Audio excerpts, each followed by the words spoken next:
All right, we're live. Hey guys, what's up? Welcome back to the Fanout Crew YouTube channel. I have Brian and Emily on the other line, and I'm also joined by my wife Janina. You joined us for our Spider-Man No Way Home live stream last week. Brian, why don't you introduce Emily to the show officially for the first time? It's my wife Emily, the better half for sure. Wait, did I say that backwards? Yeah, I guess you're the better half. I don't know how to answer that. I'm trying to be funny, but I'm not funny. We noticed. Yeah.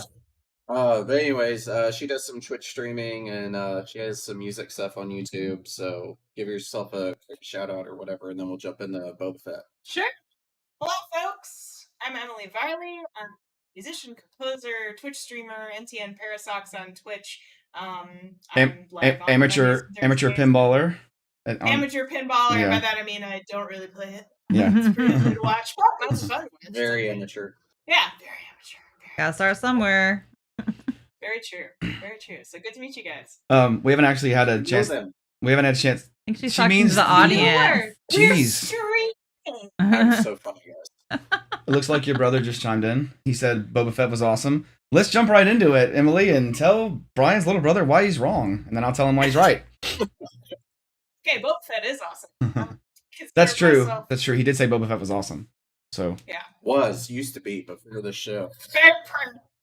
So here's the thing. I love Tamara Morrison. I love Boba Fett. I'm a huge fan of all things Mandalorian. However, I have a few pretty major issues with his character in this show. Primarily, it's not his character being the main issue. He is not a good guy. They are trying to lean him in that direction, and I think a lot of that is coming from The Mandalorian as a show. He's a big old softy. He's actually a goodie on the inside, even though he does some shady things. Boba Fett is pretty over the line in the bad area, so he is not someone who treads in goodness and respect and hunky-dory. It's a lot more convenient for him if he gets to disintegrate his targets and not have to deal with anybody. So it's very odd to me that he's doing this whole respect and But he did, though. He did shoot the one guy that was climbing up the side of the building. Just shot him. True, but he's playing a very deeply political game right now, which seems outside his character. Well, for me, where the disconnect is in the current time, whenever he's taken over as this crime lord, I get the concept of him trying to be more respectable and not just a guns blazing guy. That makes sense to me.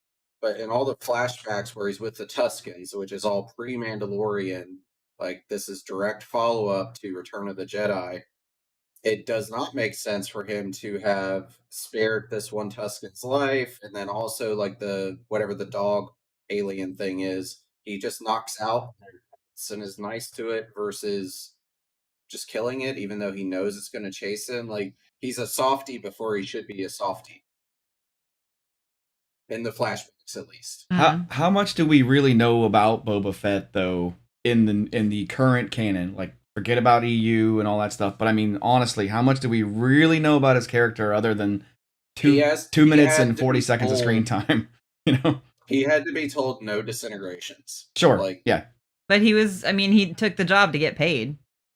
That's the thing that like I'm trying to figure out what. So Brian, you totally said it. We don't really know how much time has passed officially between Return of the Jedi and Mandalorian. I think people have said 5 to 7 years, right? Something like that. So maybe his time with the Tuskens kind of softens him, but I do agree that if that's the thing they're going for, then it happened really quickly, you know? So yeah. But it's too abrupt. But you know, we also saw the little tease at the end of the thing with the guys that were raiding that farm that looks just like the Lars Homestead. I guess all Tatooine houses just kind of look like that. But moisture farms. Yeah, sure. Yeah. So we don't know that maybe he sees some, business opportunity in this moisture farming thing and wants to become the crime lord that way. And maybe he's still not a good guy, but I guess what I'm trying to say is it's early and we haven't really seen the whole thing. If we haven't seen what happened between the whole point where he just killed that guy or whatever with the Tuskens and where he is now, or where we saw him on Mandalorian. As a matter of fact, we don't. There's something altering, life altering could have happened in that time period. There's a missing link we haven't seen yet. Yeah, I'm just saying, give it time. Really. Yeah, and so I don't think either of us are saying the show is bad, right? Because we've got other episodes to watch. Yeah, of course. Yeah. At the end of the day, everybody in this room is a Star Wars mega fan. Right. I love Star Wars. Yeah. So I'm not. This is me not me knocking this show. This is not me knocking his companion that he has in the show. Ming-Hua Lee, is that her name? Oh, I'm really bad at names. Ming-Na Wen. Ming-Na Wen. Dang. Also Mulan. Mulan. Yes. Yes. You will learn. Well, he's Moana's dad too. So just Disney all up in here, you know. Yeah. Yes. Yes. And I love them. And again, this isn't knocking Tamara. This isn't knocking the show. This isn't knocking the setting. That all the stuff with the Tuskens is dope. So I love their new costumes. I love the social. That was the only thing. I love the idea that they're trying to say that this is not all Tuskens are the same. It's a different tribe. Yeah, yes. I really loved. I mean, like the fact, you know, Brian and I both have Tusken Raider costumes. You know, I guess no one had really seen anything like that as far as like their sort of darker looking robes. Like one of them had the Predator, dreads coming out of the thing, which I mean, it was really cool.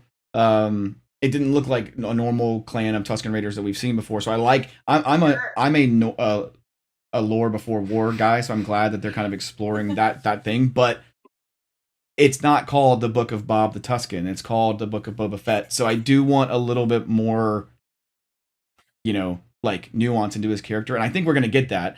I think this was more of like a, hey, he's been through some shit. Yeah. And you're gonna see kind of what it is, and then maybe we'll figure out why he is the way he is now, because. Well, there was one that we haven't, like I said, there might be a life-altering thing that happens. He has to heal. When he was with the Tuskens, he didn't have that need. I mean, like, he was almost, like, on the ground getting into the healer at the very end after that big fight on the show. So there had to be something, because he wasn't like that with the Tuskens, where he needed to heal. It's been years. Sometimes something has happened. I imagine that Sarlacc, like, acid may have like an Agent Orange type of effect on him or something, and it's just crippling him over time or something. Like that could be cool. That could be. I was trying to remember, I'm a little foggy on the Mandalorian right now, but he didn't have any like health issues, right? Like other than being scarred up. I don't remember him getting exhausted. I was just gonna say, yeah, I mean, he definitely has healed between season 2 Mandalorian and this first episode. You can tell his skin looks way better. He was a lot more scarred in Mandalorian, but we also didn't focus on his character that much in season 2. Well, like they didn't go that far into it to show he was or wasn't injured. Well, yeah, we don't know that he didn't go heal when he wasn't when he wasn't with everybody. That's true. Yeah, because that's what I couldn't remember. Is I remember him fighting people. I just don't remember him getting winded. And yeah, I think something has definitely changed with his character, whether that be Disney just changing it or something caused him to change. I tend to lean towards that as well. I think that they're just like, hey, this is the lighter Boba Fett. I thought it was really out of character when he just goes into that let's say establishment and just takes his helmet off and he's just walking around, like what? And so even if the argument is that between the Tusken Raiders and when we see him during the later part of the episode is that he somehow had some kind of moral shift. Are we talking about a moral shift that is worse than watching his father get decapitated? Yeah. Are we talking about a moral shift that's worse than watching his entire group of mercenaries get murdered like they do in Clone Wars? Are we talking about a moral shift that's worse than him getting half consumed by a Sarlacc and having to bust himself out? Are we I'm just trying to I hear you. It's in what universe he suddenly goes from being very clearly bad and to the point where Darth Vader is having to discourage him from murdering people. And then all of a sudden he breaks himself loose, has no plan from the Tuskens, has no plan to get himself a weapon, and then before thinking about getting himself a weapon, it's like come on, I just don't buy that for a second, given his character. You broke up a little bit during the last part when you were whispering, but it's okay. I think we got it. But maybe it's not a moral shift. Maybe it's actually a health, because he was like literally on the ground climbing into the healing chamber. So something could have happened to where he can't fight because it'll just like exhaust him. We don't know that maybe something like that happened. Maybe he's retiring from bounty hunting because he's injured and he just wants to make money now. You know, like outside of bounty hunting, you know? That's where my big disconnect is like the episode has 2 time periods in it, right? It's got the flashback period and then the present. The present, I can't argue anything against because there's stuff that's happened that we haven't seen yet. Yeah. So I can't say that something hasn't happened that explains this because we haven't seen it yet. The Tusken stuff is what doesn't make sense to me because the timeline is Return of the Jedi, goes into the Sarlacc, busts out of the Sarlacc, loses his armor, Tuskens find him. And between those like 5 key things that happen in real close timing, he gets found by the Tuskens and then is all of a sudden friendly with the Rodian and offers to save him and then doesn't kill him. Rodian like was a dick. He died anyway. This is a guy who so has Darth Vader telling him not to disintegrate people. Who's not going to kill you, Rodian, old buddy, old pal? After Yeah. he rats him out. Yeah, Like, so Yeah. that past part in the flashback scenes is the Boba that I don't understand because there wasn't a window to change him other than the near-death experience. But Maybe- he's had plenty of those. Maybe because he knew the Tuskens would kill him if he killed their other prisoner or their youngling or whatever. I mean, I thought about it and I was like, well, now that Han Solo is gone, he doesn't have that personal vendetta anymore, and maybe he wants to just, you know, make money now. And I'm like, well, Han is still alive at this time. Like the time frame jumping around that they do, the Star Wars canon right now is all over the place with timeline, and it's so hard to keep up with all these damn shows and stuff. Well, we've seen him being a bounty hunter pre-Han. I mean, in Clone Wars, and that's considered current canon. Yeah. So he's never not been this ruthless killer that he has historically always been. Yeah. But then also, I don't really. Maybe you guys know the vendetta with Han Solo. Like, there isn't really a vendetta other than he was a bounty, right? Correct. So that's the thing. Like they've changed so much between Legends and canon. Like I can't remember what's what anymore. So it's difficult to even answer that. I think you're probably right. Like other than the fact that Han Solo was probably just his next one on his list. He's just a notch. Yes. You know. So in current canon, he is kind of in the pocket of the Hutts, as Jango kind of was too. Mm-hmm. So the Hutts commissioned him to go bring Han back after Han skimped out on a job for them. Yeah, I'm willing to give the show a chance. I mean, I really did like the music. Ludwig Göransson, just dude, more of him, please. Always knocks it out of the park. I did not like the music on this as much as Mandalorian, though. I agree with that. I liked it just because of the fact I didn't like it as much as Mandalorian, but I still think that he's finding his sound with Boba's thing still. And remember, we didn't get a lot of the really, really great Mandalorian stuff until later on. I mean, that first Mandalorian thing is in the first episode, but we get a lot more as the season goes on. So I'm willing to just kind of wait for that. Was that Jennifer Beals? That's Jennifer Beals, right? Yes. The Twi'lek? Yes. She has not aged since Flashdance. She looks exactly the same. That's who that is. Anyway, they're like, who's that? They don't know 80s pop culture. I don't know Okay, names. So I do like. I like Fennec Shan a lot, but I don't like the fact that Fennec is more of a Boba Fett than Boba Fett is currently. Like Fennec Shan is basically how Boba Fett would react, and I feel like Fennec needs to be the good cop. Boba needs to be the bad cop. You know, 100%. There's a Darth Vader Boba Fett moment that's reiterated in this where he has to tell her, "Don't kill them." Yeah. So, and there's definitely, it's like something happened. So why is his character so different now, dude? They're not gonna. It's Disney. They're not gonna. Disney. They're not gonna go this route. But can you imagine if he's not the same clone that we thought, like from Clone Wars? Like if he's a different generation, like they're not gonna do that. No, I don't either. But I'm saying like that's the only like. That would make sense because he's not the same person. This has been the case for every bad guy movie that Disney has ever done. Oh, yeah. There's another Disney superfan in here who knows this. They can't make the bad guys bad. Bad, yeah. They will not let themselves have a main character who's just bad, which is the thing.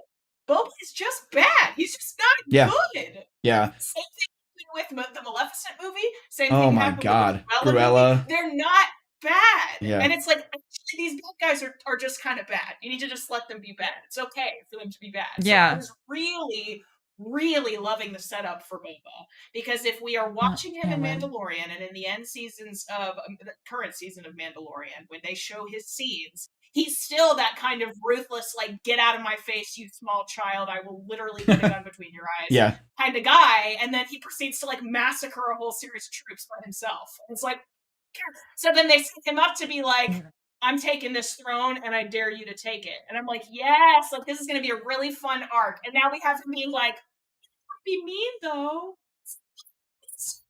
Well, like, yeah, because we can only assume that he got this throne by going and killing everybody. Yeah. Yes. That's what happened. I just don't get, there's some 180 that Disney has decided to make because they're afraid to have that main character villain. It's okay for the main character to be not a good guy. Yeah. Yeah, I again, like, you know, we were talking about it before. I don't really have any direct rebuttals for any of this stuff. I feel like it's maybe Cameron, go. maybe we'll change our tune a little bit when we see the whole story. Maybe, I don't know. We'll see. Look, the show. I don't want it to be just Mandalorian season 3 point or 2.5. Like, I want this to be its own. 100%. I want this to be its own thing. And Tatooine's always been kind of my favorite planet, or at least one of my favorite planets with Star Wars. So I do like the sort of underground that we're getting into with Tatooine. I just don't. I'd rather Boba be like. I'd rather Boba just be the Mandalorian, you know, and get jobs. Not like the same character, but I'm saying like each episode he kind of just goes on his like bounty of the week thing. They're different characters. We can have 2 bounty hunters in the same universe. I mean, there's tons of them out there. You know, I don't know. I'm willing to give them a chance. Well, I was gonna say the thing the Mandalorian did really well, if you think back to season 1, is when the show starts, he's a brutal bounty hunter. There's no softness to him whatsoever until he meets the child. Yeah. Yeah. And so you get that development of going from badass to like, okay, maybe he's got a soft side to him. We haven't got that with Boba. Like, so something has happened off camera. We just don't know what. They show us that is the question. See, I don't believe that something has happened off camera. I really don't. I really think that this is Boba falling victim to they don't want to have that villain made character. It's not they can't let him be more. It's not like he was in the and then Sarlacc for 5 years surviving, and then Exactly. like, so yeah, I get your point that he did like it.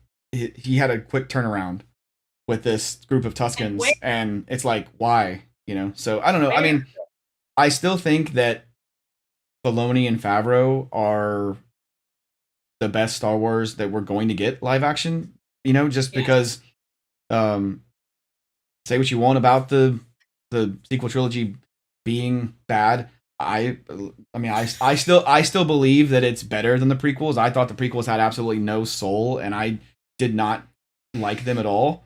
And the sequels are not great, but I felt like they at least tried to do something new, and it just kind of fell flat on its face. But Filoni and Favreau, I think, know what they're doing. I mean, I think they've proven with The Mandalorian that they can tell good stories. I don't know if this is Boba Fett, they need to give me a good reason why he's just sitting there talking to people like that. Like, Boba shouldn't say much at all, and he doesn't say a lot in the episode, but it's way more than we've ever gotten. You know? Yes, and I kind of anticipated Fennec Shan.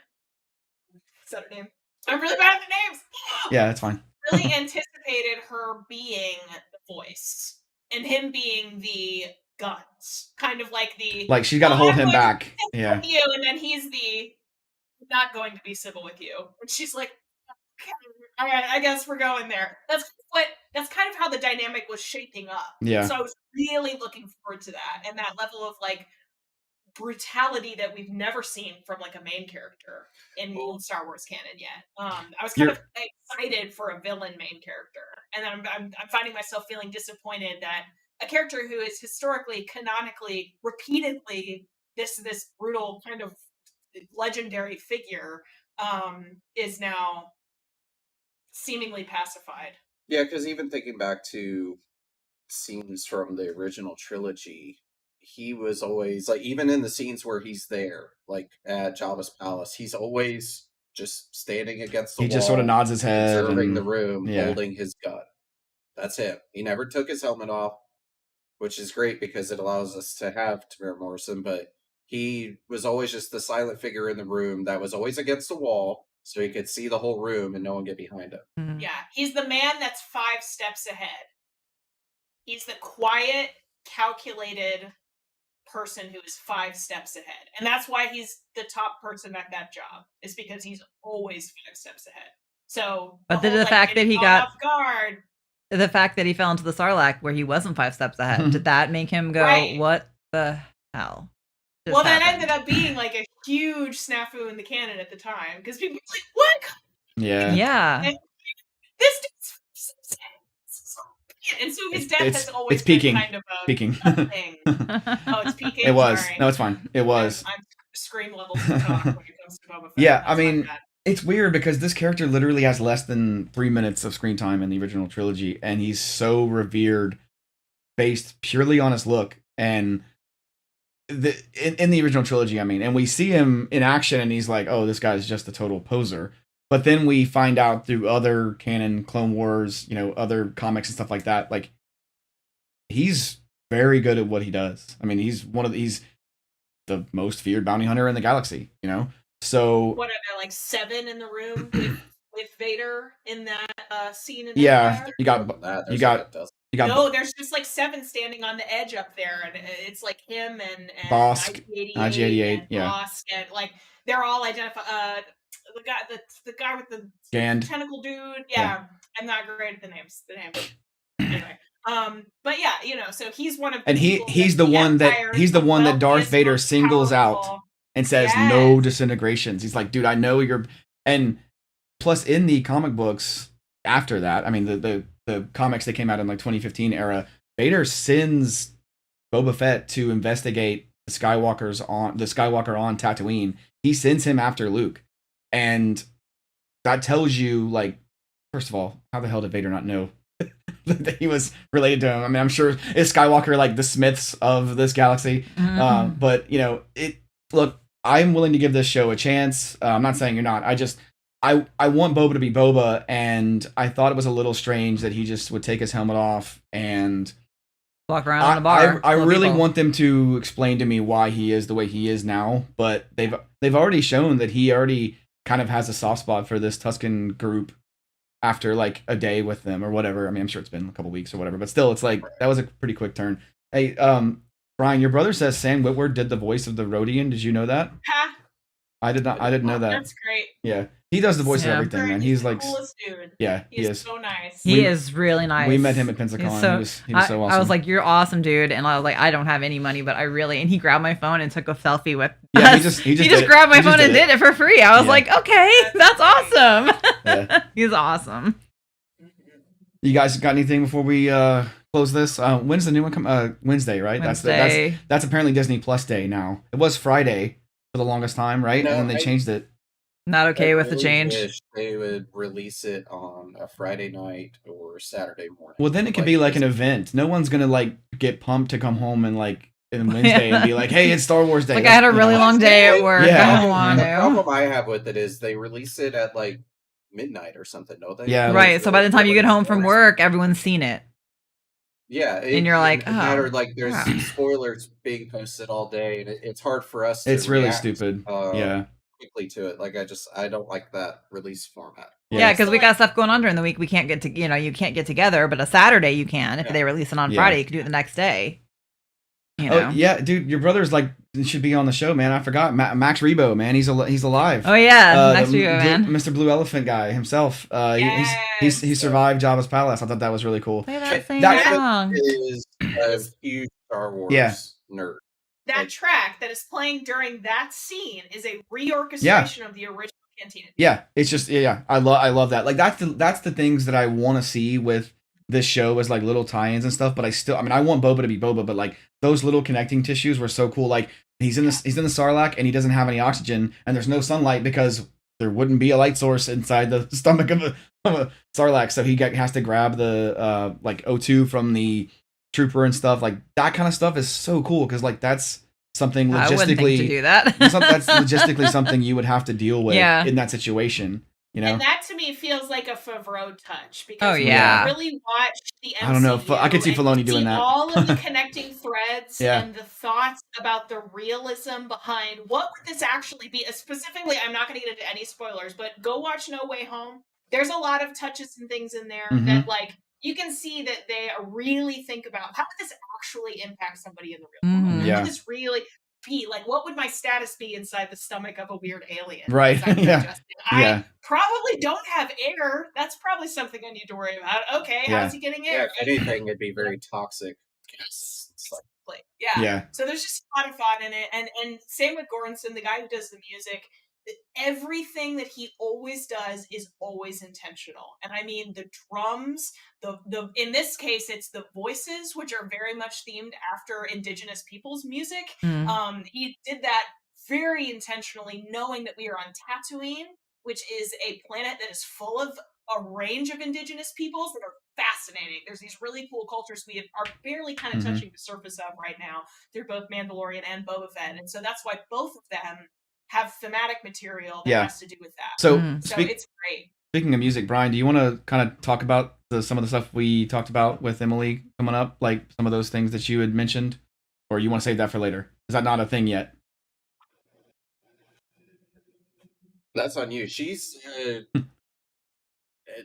Well, all right. artist, I'll just musician, and has a degree and all kinds of crazy stuff. I'll just do a little bit of a tease. So for our like, MCU rewatch movies, we always talk about the score, the musical score, and Brian and I and whatever guest is on, we're just really novices with this kind of stuff. So Emily's, a professional at it, has been doing it for a long time. So she's probably going to be adding a lot of her expertise to those because we don't know what we're talking about. So For what? Just just the as an score example, or all of it? Like Colby and I were talking about a song or a track the other day. I forget what we were reviewing, but we're like, yeah, that music like was just awesome. It pulled us in. Yeah. I was talking to her about it, and she's like, well, that's this chord, and like this chord is like makes people feel uneasy, and then you have this chord that makes people feel Right. this way, and so when you go back and forth between those chords, it creates like a uneasy happiness feeling, or what I don't remember what you said. But she knows all the science behind like this is why that note is there. Yeah, that would be really cool. I understand exactly what she's Yeah. saying. Well, not Yeah. because you're saying it wrong, but Yeah, I don't know. But I get it.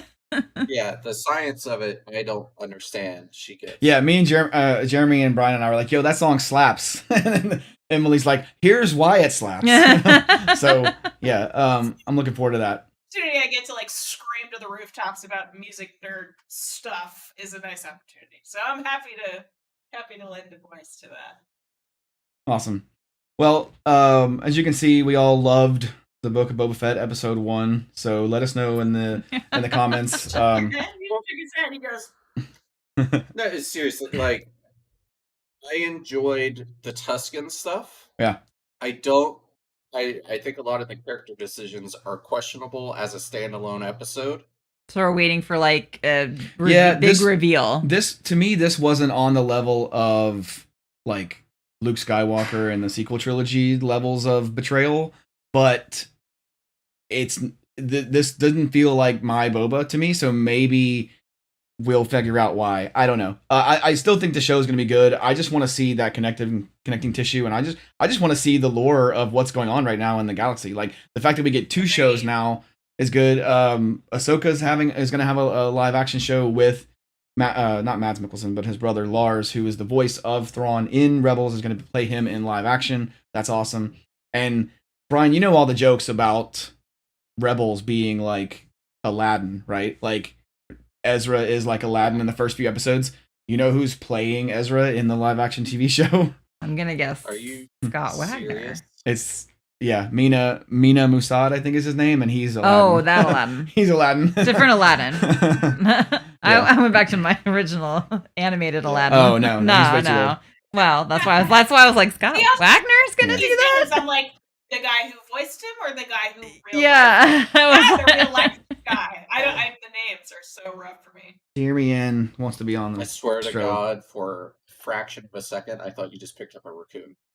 Oh. Yep, just picking up the raccoon. Yeah. Raccoon's got it again. I don't know why my brain thought that, but that's what was there.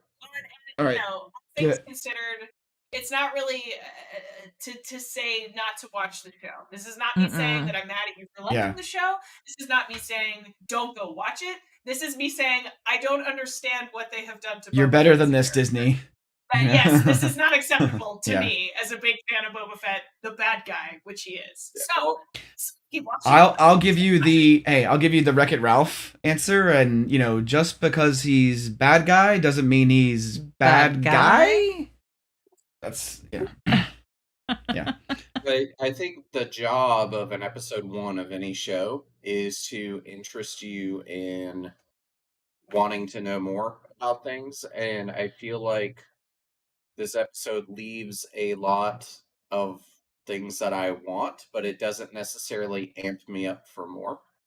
If that it didn't Like you make- have questions, but you're not like, Like I you- want to watch it like again you to want see more- it. because you want it more didn't answers, cease just to not the be- answers they're gonna give you. Like you're afraid that it's gonna be like not the answer you want. Yeah. Well, yeah. I'm getting the vibe that the mayor is a bad guy, and I'm You like, don't say.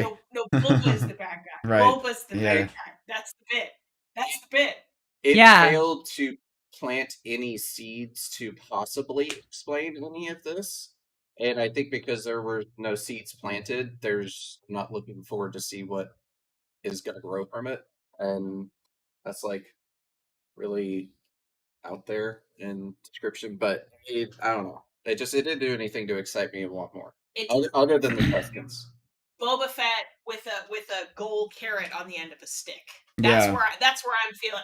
I'm not feeling a trajectory. Why are we here, Boba? Mm. Give me a why you are here, because why you're obviously lucrative business, lucrative job, good at what you do. Why are you here? What is the carrot on the stick for you? I need that from the show, and I haven't gotten that. Or maybe this is a good way. There was no aha moment of oh, that's what's happening. Our little guy here has joined us. He's getting restless. He's hungry. We gotta feed. Yeah, we're gonna let's end it. The monster. All right, guys, let us know in the comments what you thought about episode 1 of the Book of Boba Fett. I enjoyed it, but I had problems with it. I'll just say that. I'm looking forward to more, but hopefully, they'll be able to answer some of the questions that we have. Brian, Emily, anything else before we end it? I don't think G? so. No. All right, guys, you know the drill. Fanout. Out. See you guys.